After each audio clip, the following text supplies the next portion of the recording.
in this video tutorial we're going to find if we have given the array and we have to find a minimum number and we don't have to use any loop, then how we going to find a minimum number from the given array.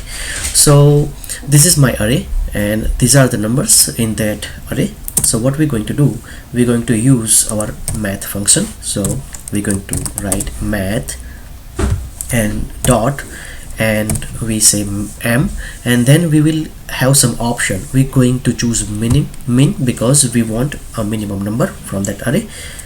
We add a dot and we have a few options. We're going to use apply, and inside we're going to use a null, and then we're going to pass our array over here. And now we're going to say document.write. So basically this function will print result in this browser, and if you are using a console, then we say console.log, and now I'm going to cut from here and I'm going to paste in that particular function.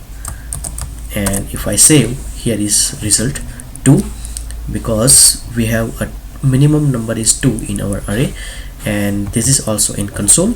Let me delete 2 from here, just want to make sure, and here we go. Now we have 3 in a browser and as well as in a console. And if I want to add a 1 anywhere over here, if I save, see, now it's a 1.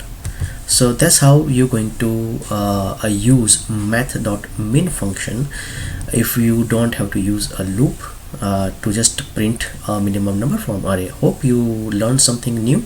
If you learned, please share, subscribe, and don't forget to watch a few more tutorial from my channel. Thank you so much. We will see you in next video.